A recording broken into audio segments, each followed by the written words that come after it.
entering into the satsang, I wanted to share a unique experience happened just now in me. See, usually I sit there and they show the arati here. It doesn't like hit you so personally. Today I was sitting here, just in front of my eyes they were showing the arati. See, when I am there, first thing I slip into that super conscious mode. By the time the arati comes, already the pada puja is happening. I cannot sit quietly more than 2-3 minutes. Either I have to be in samadhi without mind or making people lose mind. Either, see, if I am in samadhi, you are saved.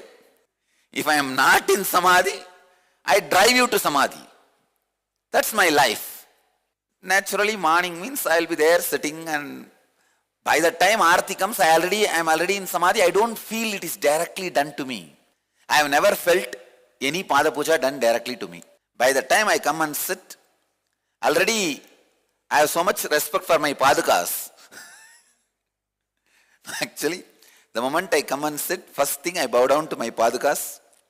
As I said, once energized, they are independent of me. Whether I live in the body or don't live in the body, they can lead you to enlightenment. They are independent deity. But a common man cannot understand that I have so much of respect and devotion for my padakas. They will say, oh, some crazy. They will try to find out what is this disorder called in psychology. So I have so much devotion for my padakas. The moment I see and bow down, I fall into samadhi. Even if I miss 2-3 minutes looking around, blessing the people or greeting the person who has come to do pada puja, that Arunagiri Ishwara's dhyana sloka is there. That's automatic bumper. Lalate tripundri shakita means that's it. I immediately know memory of Arunagiri Ishwara is too much. So I'll fall into samadhi. I'll never feel pada puja is done to me or arti is done to me. Never have the idea it is being done to me. Just like you are all sitting and doing, I am also sitting and okay, it is happening. I know it is all done to the intense presence of cosmos, the ultimate. But today, just then I came and sat. I was looking around all these centers. Missed the Arunagiri Ishwara's dhyana sloka also.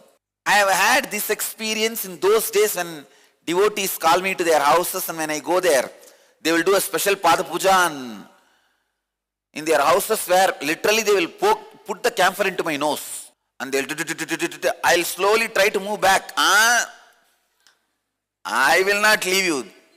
They will chase me and show the camphor.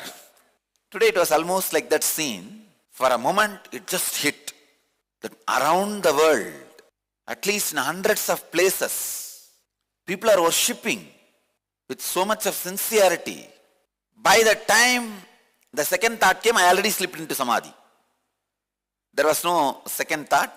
Just like one idea came, oh God. Because I could see the arti. Today only I saw how grand it looks in every temple when they show the huge Maharti. Because sitting there in the Garbha Mandir, I can see what is going on. But today it is too close. And usually if my padaka is there, I will put the responsibility on padaka. Okay, it is done to the padaka, what is there for me? Today now my padaka is also missing. It's not there. Padaka is considered in the Vedic tradition as Padagai Nachyar. Means an independent Devi who can liberate people without even the consent of the master. It doesn't have any concern about right or wrong about the people.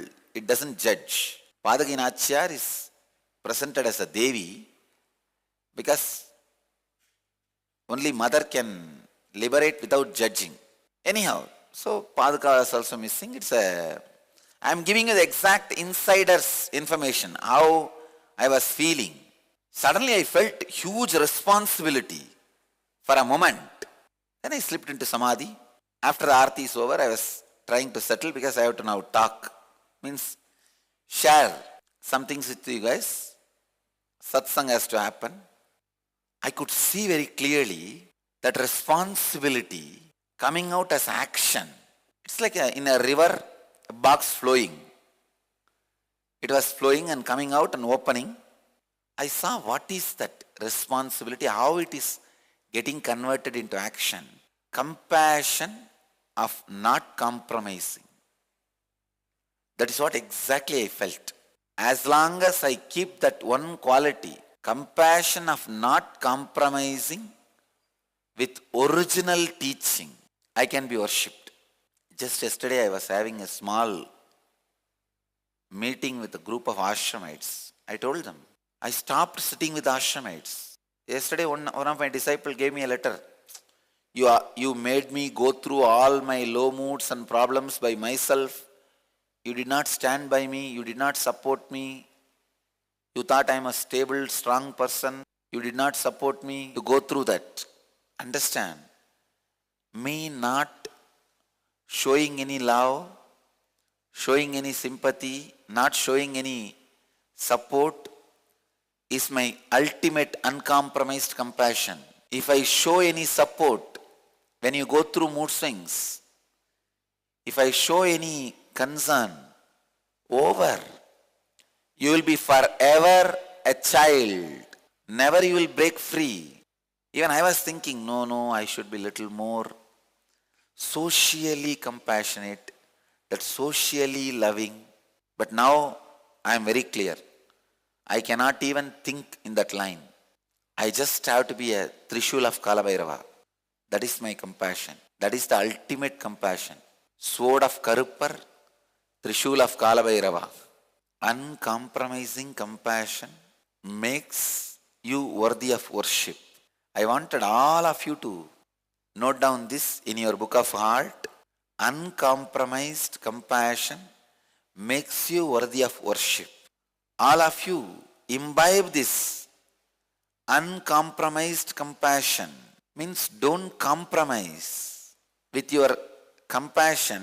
Don't just replace it with the pseudo love. This very pseudo love is very easy to practice because society immediately appreciates you. If you show the love, a concern, a hug, a sympathy in your eyes, immediately society recognizes, what a great saint, what a great master, what a loving personality. Shiva can be recognized as loving only by Sati, who has gone beyond Daksha's rules, society's rules. A person who is still stuck with the rules of Daksha, with the rules of society, can never understand Shiva's compassion. There is no further happening, not much growth or transformation. Breakthrough in the quality of consciousness never happens by the social compassion or pseudo love. Breakthrough in consciousness happens in disciples only when the uncompromised compassion is practiced. Yesterday I received a Twitter from one ex-brahmachari in the ashram. He was here thrown out because of indiscipline reasons, did not withstand this training, and such an unproductive dullhead.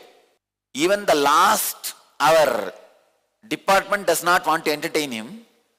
Anyhow, he withstood here for 1.5 years, left. Now he is sending me the Twitter, Swamiji, your training has made me evolve so much. Whichever company I am going, I am getting highly paid, all compliments and best job. Everybody is floored by my perfection and thinking speed and performance. You turned a stone into diamond. This is my rejected piece. Not even rejected piece. In the explosion, the piece which has jumped out of the scene, that piece is considered as a diamond in outside society. It is true. Anyhow, I did not send any reply to that guy because even after leaving, he did not change, transform much. Recently, he was teasing one of our brahmachari. That's why I did not send him any reply. He did not know. I was sitting next to that brahmachari and the brahmachari is talking in the phone, the speaker phone. He was abusing him. So I did not reply. That is different. All I am trying to tell is, this fellow when he was here, he will curse everybody in the department and curse me, everybody. Anything which he sees, he will curse. Because we are training him. Now suddenly he realizes the value of this uncompromised compassion. How a stone can be turned into a diamond? Only by polishing, coming in contact with a dynamic diamond. Pseudo love, social compassion will never make you diamond. Whether it is my teachings, or my satsangs, or my classes, or my programs, all of them carry one quality: uncompromised compassion. Means a powerful Vajrayana. In Buddhism they say that path of diamond. If you see my compassion, it is Vajrayana, path of diamond, the purity of Shiva. See, the ash, sacred ash remains the purity of Shiva. Means what stands after everything disappears is ash.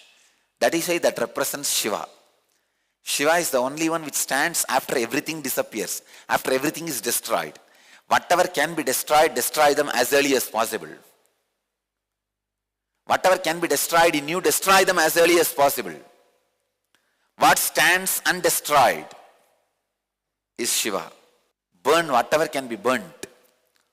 What remains is ash. That is why ash represents Shiva. If I have received your worship, I have to be waiting and sitting till you become enlightened. I cannot relax till my last disciple has realized and become enlightened. Still Buddha is sitting. Still Mahavira is sitting. Still Shankara is sitting. Forget about Ramakrishna and Ramana Maharshi. They are all juniors. Still Buddha is sitting, waiting for his last disciple to get enlightened. Understand, the moment I receive your worship, I accept your worship, the moment you give even one bay leaf, one drop of water, or one flower with respect and bowing down, now I am bound by it. Understand? It's a huge responsibility. I felt, oh God, thousands are worshipping. What a huge responsibility. I was not elated when I saw thousands worshipping. I only felt responsible. God. I just quickly fell into samadhi. That is like anesthesia. When there is too much responsibility to handle, you take anesthesia and lie down.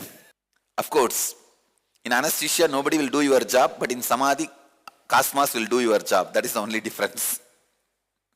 If you fall into samadhi, Kasmas will do your job. When I was settling, I was thinking, what is the quality which makes person worthy of worship? This is the answer I received. This is the answer happened.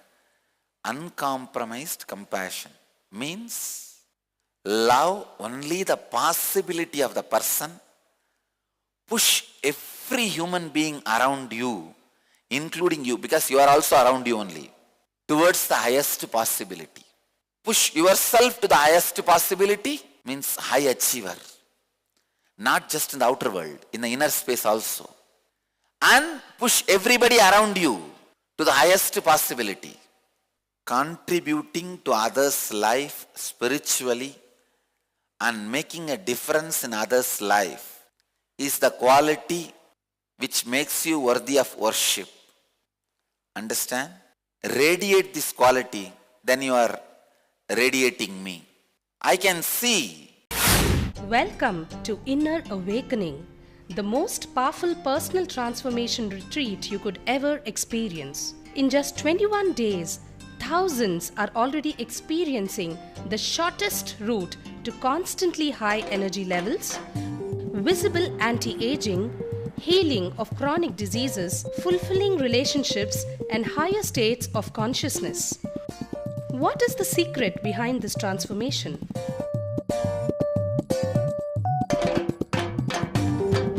Kundalini means the inner potential energy. Once it is awakened, opens the different doors for the conscious experience in you. I can say which is a master key for all extraordinary spiritual experiences.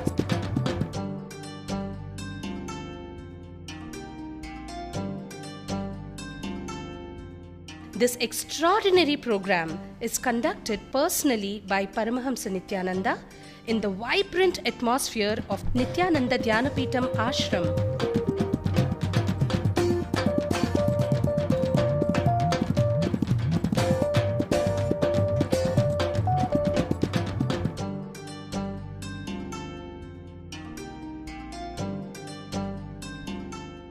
Open yourself to the benefits of Nitya Yoga and practical meditation.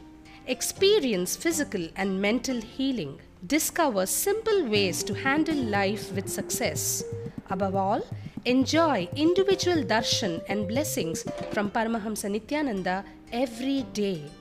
Take 21 days for yourself and carry home the transformation of a lifetime.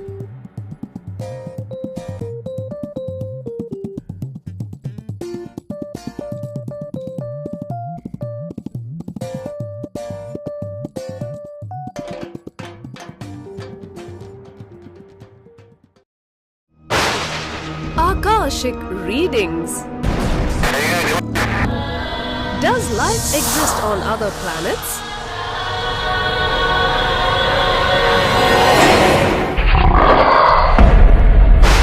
What is the truth of the Bermuda Triangle mystery?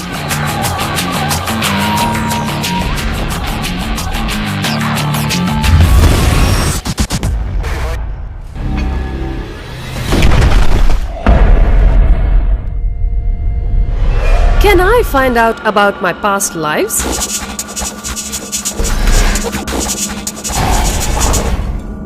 The hallways of Kala Chakra hide many answers. Get answers to all these questions and more directly from the source, the Cosmic Archives. Cosmic Archives are the mystical records of all the events, words, thoughts, and actions that have ever happened in the cosmos. The time shaft can be rewound and fast-forwarded for answers that only a living incarnation can access. Now, for the first time, a living avatar who is the embodiment of the cosmos itself opens himself in a language that we can understand. Akashic readings, downloaded from the Cosmic Archives by Nithyananda. Ask and you shall be answered. Email ensharing@nithyananda.org or call 918027279999 to get your questions answered live every Sunday at 7 p.m. Indian Standard Time on Nithyananda TV starting April 21st, 2012. Visit ntv.nithyananda.org. Ramana Maharshi says, if somebody is attracted to you, the only punishment for them is you make them like you. Because you are a Vairagi, means sannyasi. If somebody is attracted to you, the only way you punish them is you make them like you. Of course, that is ultimate blessing. Just like that song, it is very difficult to be my devotee. First thing, your society, family, friends, nobody will accept.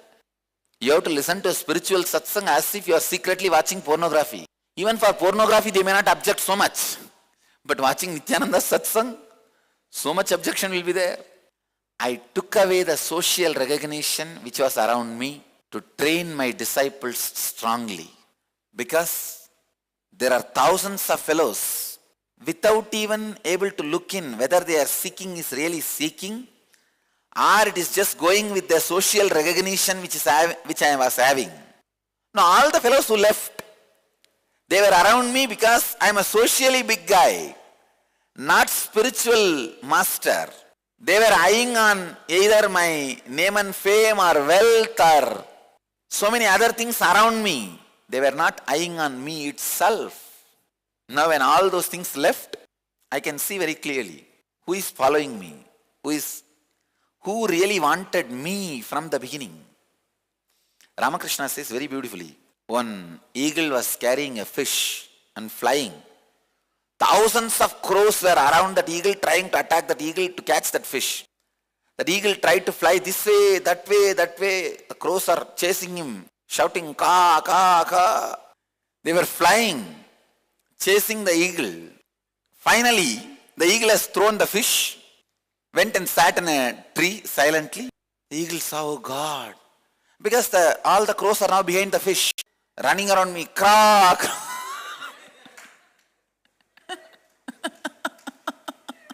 Now I know.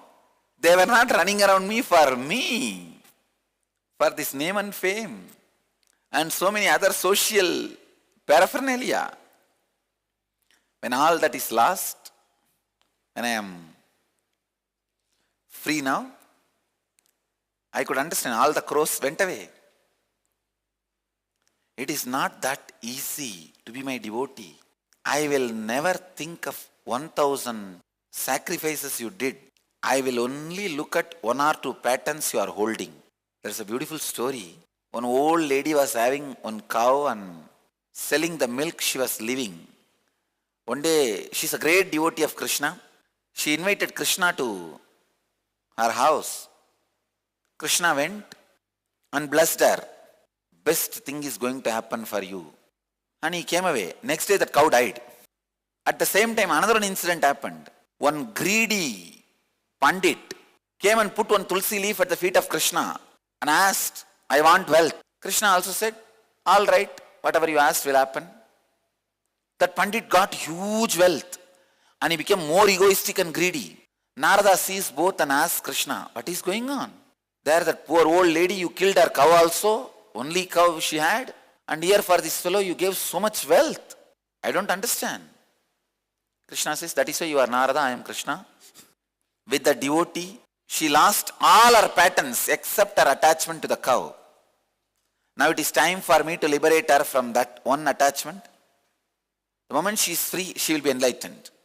With this guy, he is never going to get out of his greed and ego.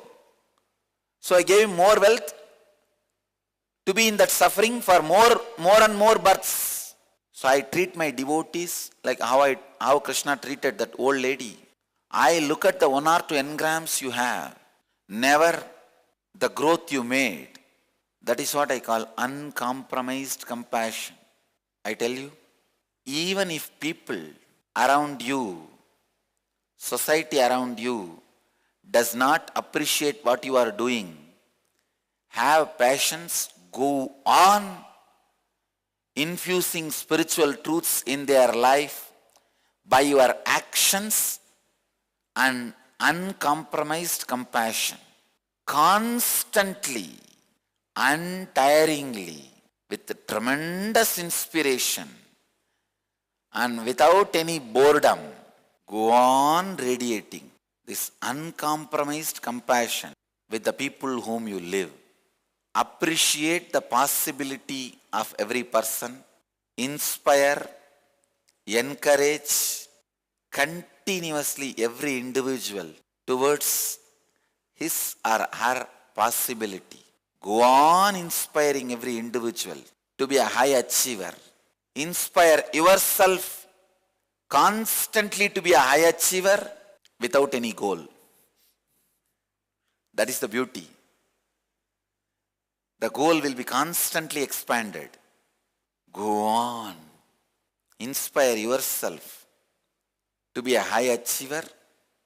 Inspire others to be high achiever.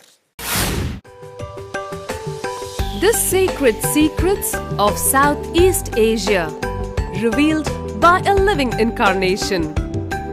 Travel to Southeast Asia with Paramahamsa Nithyananda between May 9th, 2012 to May 25th, 2012. Buried deep in the heart of Southeast Asia are the treasures of millennia-old spirituality that time could not destroy. In the powerful presence of the Master, these spaces come alive and reveal their sacred secrets. Paramahamsa Nithyananda launches you on an exciting journey of outer and inner discovery. Visit the world's largest Hindu and Buddhist temples built by the ancestors of Paramahamsa Nithyananda. Don't miss this opportunity to accompany him as he goes to Angkor Wat, Cambodia, Bali, Indonesia, Besakhi Temple, Bangkok, Thailand, Ulundanu, Tanalot Temple, Puraluhur Temple, Puratirtha Impul, Taman Ayun Temple, Malaysia, Batu Caves. Travel to Southeast Asia. Contact Rishi Nirantarananda 6012-224-2755 6014-6455-981. Email shri.nirantara@nityananda.org. Today's sutra in Bhagavad Gita, 4th chapter, Jnanakarma Sannyasa Yoga, 24th verse.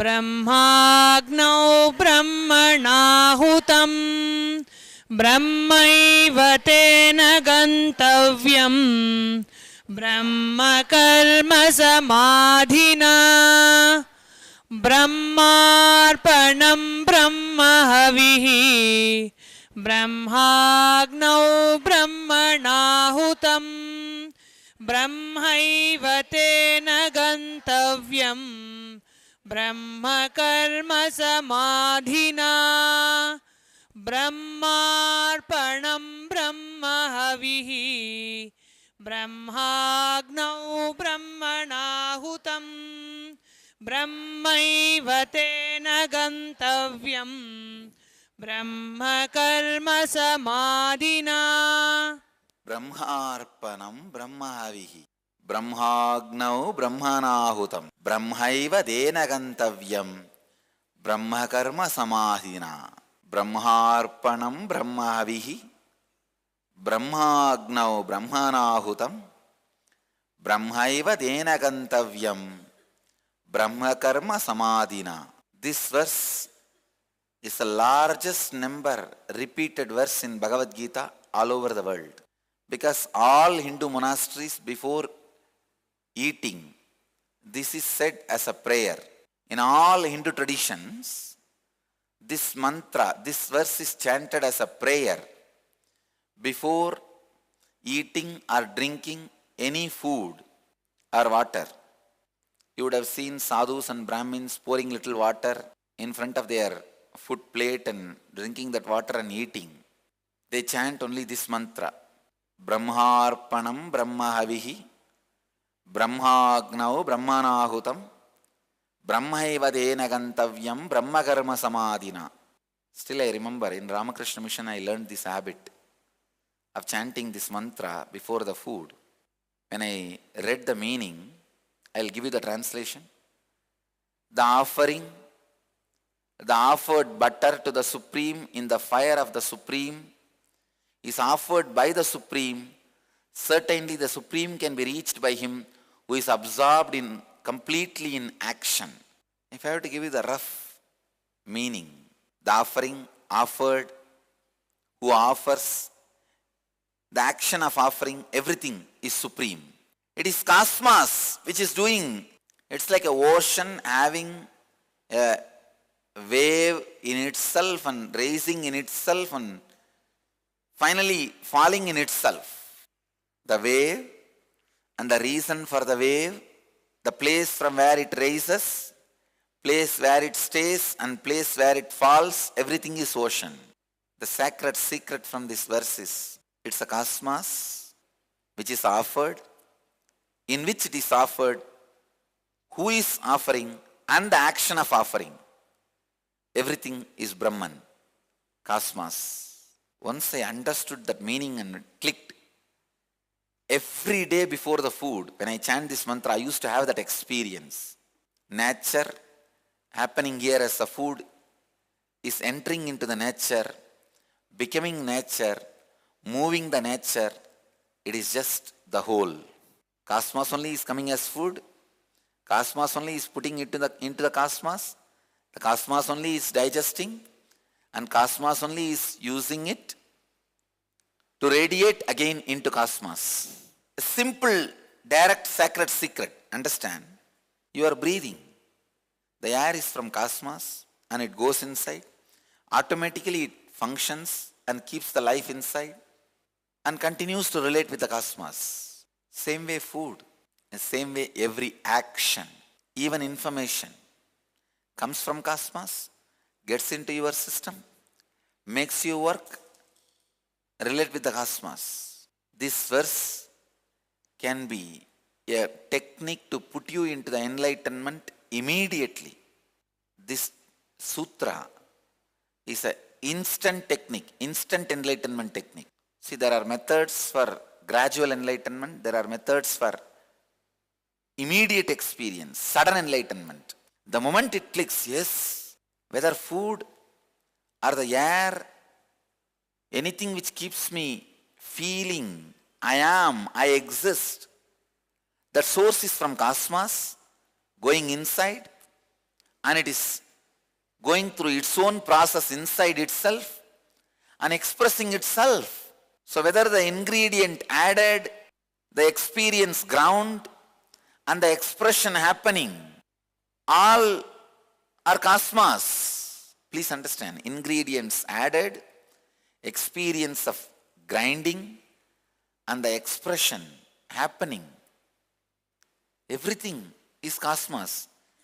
Then where am I in this picture? Who am I to claim ownership? Who am I to possess one part and claim ownership, responsibility? It is your claiming of ownership makes you tired, bored. If you claim ownership for certain action, you feel you have done it.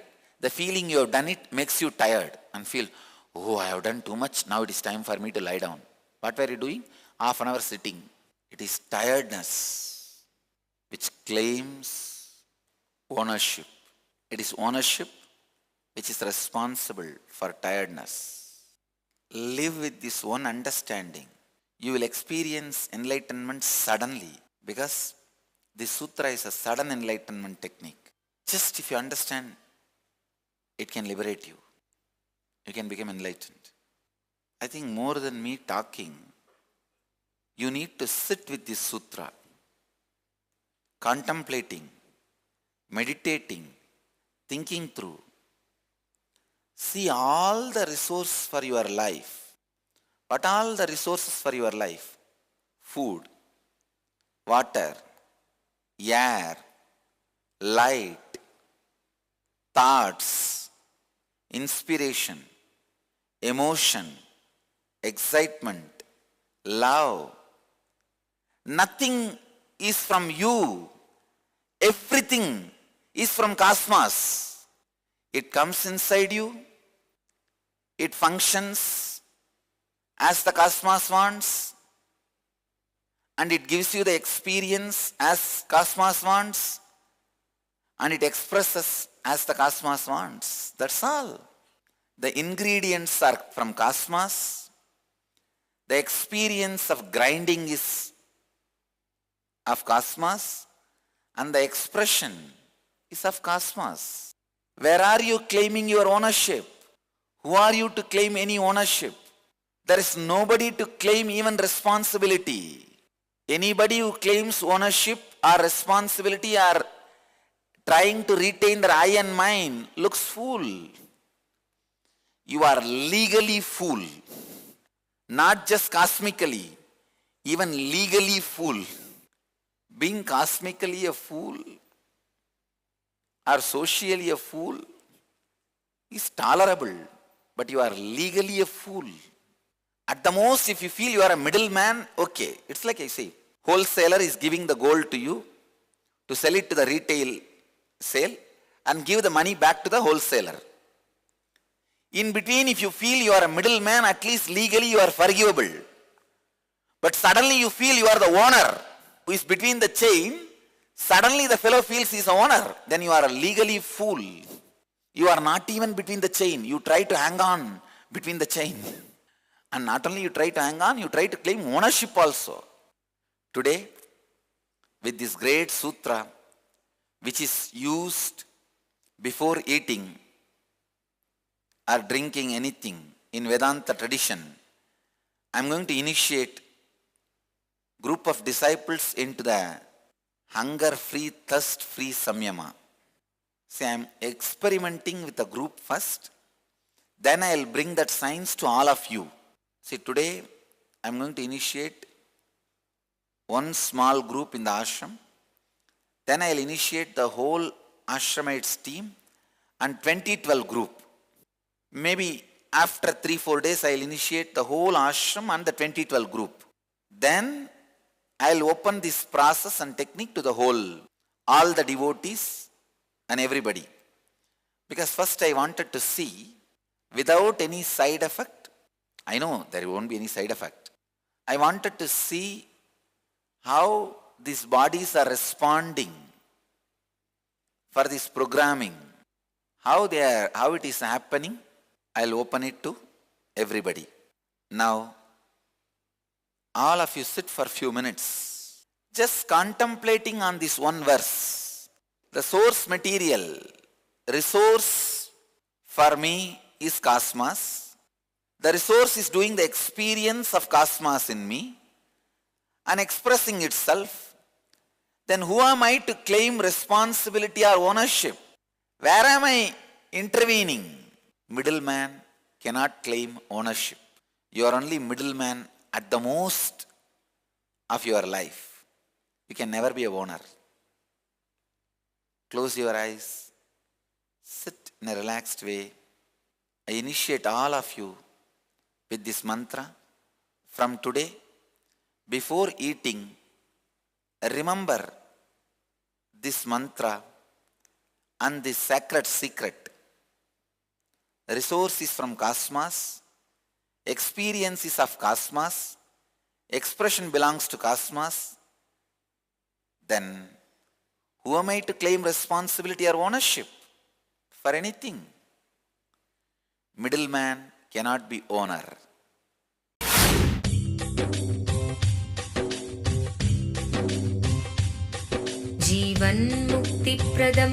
Paramahamsa Nithyananda, a rare living incarnation, is named among the world's 100 most spiritually influential personalities today.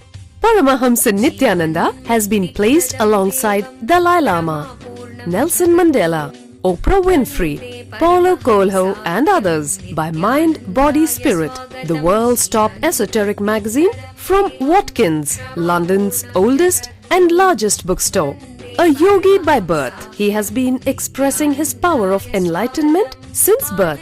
He has authored more than 500 books in Tamil and English. Translations of these books are available in 26 languages in Telugu, Kannada, Malayalam, Hindi, Sanskrit, Gujarati, Oriya, Bengali, Marathi, French, Malay, Polish, Portuguese, Italian, German, Danish, Spanish, Russian and Chinese. He is also an exemplary speaker with over 10,000 hours of profound life solutions through his discourses. Social services such as Annadan, free medical care, free educational services with ashrams, schools, temples, hospitals established in more than 140 places around the world, offering exceptional services. A powerful spiritual healer who has healed millions of people of diseases from migraine to cancer.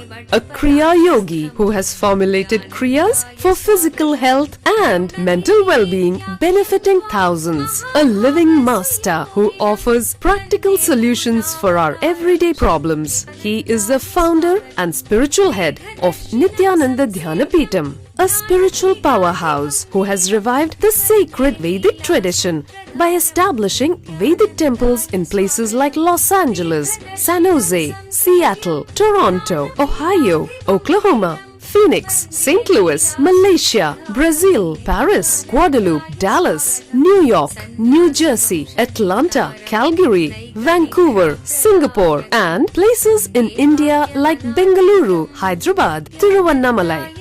A spiritual guru for 10 million followers, an incarnation who transmits the highest spiritual energy through initiation, a contemporary yogi who has revived the Vedic science of yoga worldwide through thousands of yoga centers, an adept in Ashtamahasiddhis, mystical yogic powers, who has effortlessly awakened the Kundalini of thousands and graced them with spiritual powers, a dynamic young guru who is an inspiration for thousands of youngsters, India's most watched spiritual guru online, a beacon of spiritual light who has triumphed over the forces of religious terrorism and political persecution. Paramahamsa Nithyananda is an eternal Kalpataru, blessing the world with the boons of material abundance and spiritual enlightenment. आनन्दानुभवास्वादं सर्वरोगनिवारकं वन्दे पापविनाशक्तं नित्यानन्दाय स्वागतं नित्यमुक्तं निर्विकल्पं ध्यानलोकप्रदीपकं वन्दे शान्तमयं बन्धं नित्यानन्दाय स्वागतम् आनन्दगन्धसञ्चारं सर्वोपाधिविनिर्मुक्तं वन्दे ज्ञानालयं नाथं नित्यानन्दाय स्वागतम्. Let you all achieve, experience, live, express, radiate, share, and explode in eternal bliss. Nityananda.